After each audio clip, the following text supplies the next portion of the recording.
بسم اللہ الرحمن الرحیم۔ السلام علیکم دوستوں۔ حضرت یونس علیہ السلام کا واقعہ۔ حضرت یونس علیہ السلام کے واقعے کو قرآن مجید میں یونس اور توریت نے جونا کے نام سے آیا ہے۔ تاریخ میں اشوری قوم ایک عظیم اور طاقتور قوم کی حیثیت سے جانی جاتی ہے، جس کا دارالحکومت اشور تھا۔ اشوری دراصل بنی اسرائیل کی نسل سے تعلق رکھتے تھے، جو وقت نصر کے حملے کے بعد غلام بنا کر بابل اور عراق لائے گئے تھے۔ اس زمانے میں دریائے دجلہ کے کنارے نیونوا نامی ایک چھوٹی سی بستی تھی۔ اشورا کے کسی بادشاہ نے ایک دیوتا کے نام پر نیونوا میں ایک مندر بنوایا۔ رفتہ رفتہ دوسرے بادشاہوں نے بھی مندر اور عمارتیں بنانا شروع کر دیں، اور ایک دور ایسا آیا کہ یہ چھوٹا سا علاقہ سلطنت اشوریہ کے عظیم و عالیشان دارالِ سلطنت میں تبدیل ہو گیا۔ نیونوا شہر کے بیچوں بیچ مندر اور شاہی محل تھے، جہاں سے اشوریوں کا بادشاہ پورے سلطنت پر حکومت کرتا تھا اور اونچے تخت پر بیٹھ کر بازاروں، گلیوں اور تفریح گاہوں کا نظارہ کیا کرتا تھا۔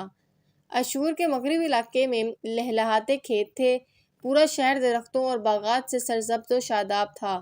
اشوریہ لوگ پتھر تراشنے کی فن میں بھی ماہر تھے، لہٰذا جگہ جگہ سنگ مرمر کی دیواریں پر انہوں نے اپنی دفتاؤں کے نقش و نگار بنا رکھے تھے۔ مختصر یہ کہ نیونوا تہذیب و تمدن کے لحاظ سے انتہائی ترقی یافتہ شہر تھا۔ اشدر دیوتا ان کا سب سے بڑا دیوتا تھا، نیز پر یہ لوگ بادشاہ کو بھی خدا کے درجہ دیا کرتے تھے۔ یہ لوگ بہت بت پرست تھے اور کفر و شرک میں مبتلا تھے۔ اس وقت نیونوا کی آبادی 1,00,000 سے زیادہ تھی اور یہ 700 قبل مسیح کا زمانہ تھا۔ اللہ نے اس زمانے میں اس قوم کی ہدایت کے لیے حضرت یونس علیہ السلام کو بھیجا۔ حضرت یونس علیہ السلام کا پورا نام یونس ابن مدہ تھا۔ آپ علیہ السلام حضرت ہود علیہ السلام کی اولاد میں سے تھے، جبکہ بعض مفسرین نے لکھا ہے کہ یونس علیہ السلام کا تعلق بنی اسرائیل سے تھا۔ آپ حضرت یوسف علیہ السلام کے چھوٹے بھائی بنیامین کے بیٹے تھے۔ جب آپ کو نبوت ملی اس وقت آپ کی عمر 28 برس تھی۔ آپ پر ایک صحیفہ بھی نازل ہوا جو توریت میں یونا کے نام سے موجود ہے۔ حضرت یونس علیہ السلام سب سے پہلے اشوری بادشاہ کے پاس گئے اور اس پیغام حق سنایا، اسے خدائی کے جھوٹے دعوے سے توبہ کرنے کا حکم دیا اور ایک اللہ کی عبادت کی طرف بلایا۔ یونس علیہ السلام نے اس سے ان اسرائیلی قیدیوں کو آزاد کرنے کا بھی حکم دیا جسے اس نے قید کر رکھا تھا۔ نیونوا کا بادشاہ آپ کی باتیں سن کر غضبناک ہو گیا اور آپ کی جان کا دشمن بن گیا، لہٰذا آپ علیہ السلام نیونوا کے عوام کے پاس گئے اور انہیں توحید کی دعوت دی، انہیں شرک اور بت پرستی اور دوسری برائیوں سے توبہ کرنے کو کہا، مگر اہل نیونوا نے ایمان لانے سے انکار کر دیا اور اللہ کے رسول کو جھٹلا دیا۔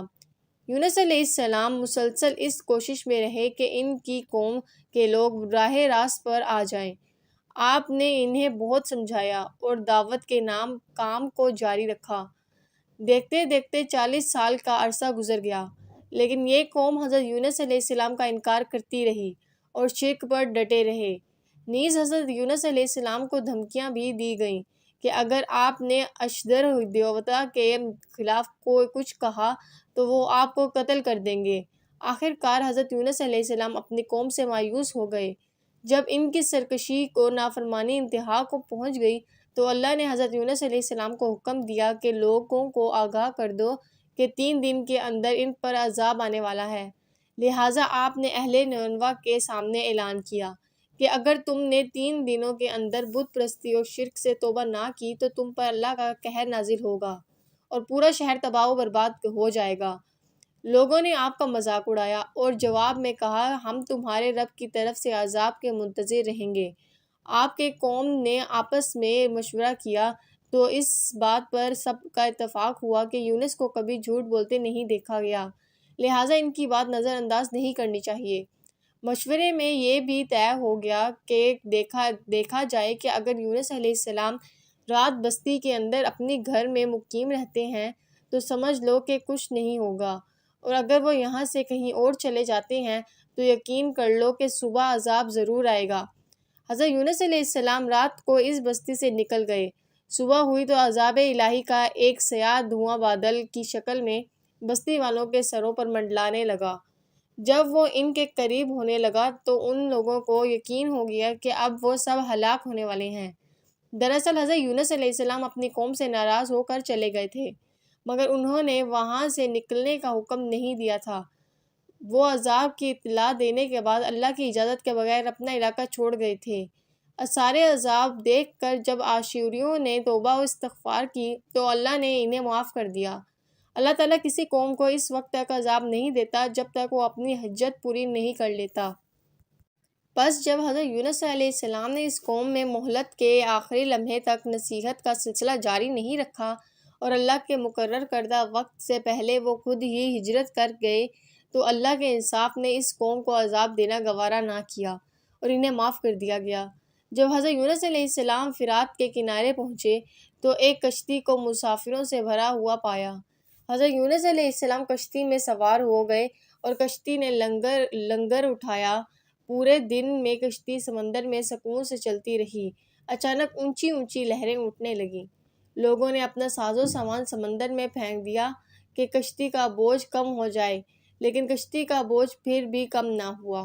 پھر کشتی ڈگمگانے لگی تو کشتی کے غرق ہونے کا یقین ہونے لگا۔ اہل کشتی نے اپنی عقیدے کے مطابق کہا کہ ایسا معلوم ہوتا ہے کہ اس کشتی میں کوئی غلام اپنے آقا سے بھاگا ہوا ہے۔ جب تک اس کو اس کشتی سے الگ نہ کیا جائے نجات مشکل ہے۔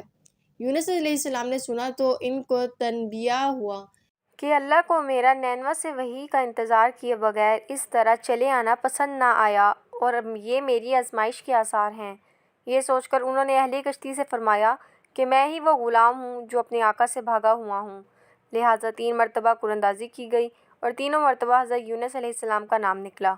تب مجبور ہو کر انہوں نے حضرت یونس علیہ السلام کو دریا میں ڈال دیا اور وقت اللہ نے ایک بڑی مچھلی کو حکم دیا کہ انہیں نگل لو، یہ تمہاری غذا نہیں ہے، اس لیے ان کے جسم پر کوئی تکلیف نہیں ہونی چاہیے۔ مچھلی نے حضرت یونس علیہ السلام کو اپنی پیٹ میں نگل لیا۔ یونس علیہ السلام نے جب مچھلی کے پیٹ میں خود کو زندہ پایا تو بارگاہ الہی میں اپنی ندامت کا اظہار کیا کہ میں وحی الہی کا انتظار کیے بغیر اور اللہ سے اجازت لیے بغیر امت سے ناراض ہو کر نینوا سے نکل آیا۔ حضرت یونس علیہ السلام نے مچھلی کے پیٹ میں اللہ کو پکارا۔ ان پر 3 اندھیرے اکٹھے ہو گئے تھے، رات کا اندھیرا، مچھلی کے پیٹ کا اندھیرا اور سمندر کا اندھیرا۔ آپ علیہ السلام نے ان اندھیروں میں یہ کلمات کہے: اللہ تیرے سوا کوئی معبود نہیں، تو یکتا ہے، میں تیری پاکی بیان کرتا ہوں، بے شک میں اپنے نفس پر خود ہی ظلم کرنے والا ہوں۔ روایتوں کے مطابق اگر حضرت یونس علیہ السلام یہ تسبیح نہ کہتے تو قیامت تک مچھلی کے پیٹ میں رہتے۔ رسول اللہ صلی اللہ علیہ وآلہ وسلم نے فرمایا کہ جب یونس علیہ السلام نے دعا کی تو یہ کلمات عرش کے گرد گھومنے لگی۔ فرشتے کہنے لگے کہ یہ بہت دور دراز جگہ سے آواز آ رہی ہے، لیکن کان اس سے پہلے اس سے آشنا ضرور تھے اور آواز بہت ہی کمزور ہے۔ اللہ نے حضرت یونس علیہ السلام کی درد بھری آواز کو سنا تو فرمایا: کیا تم اس آواز کو نہیں پہچانتے؟ انہوں نے کہا نہیں۔ فرمایا: یہ میرے بندے یونس کی آواز ہے۔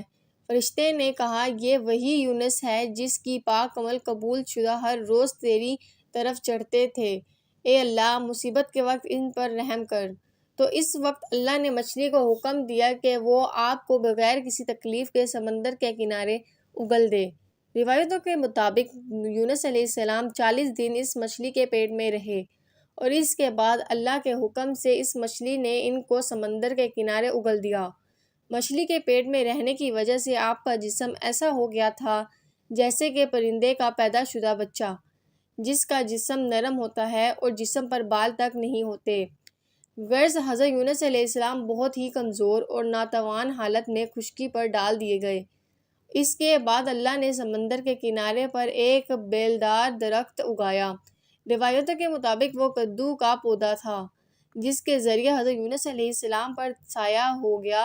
اس کے علاوہ اللہ نے ایک جنگلی بکری بھیج دی جو زمین کی گھاس اور جڑی بوٹیاں کھاتی تھی اور صبح و شام آپ کو دودھ پلاتی تھی، یہاں تک کہ آپ تندرست ہو گئے۔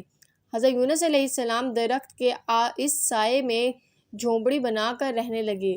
یونس علیہ السلام کی قوم انہیں تلاش کرتی ہوئی ایک دن اس ساحل کے کنارے پہنچ گئی اور انہوں نے آپ کو دیکھ لیا۔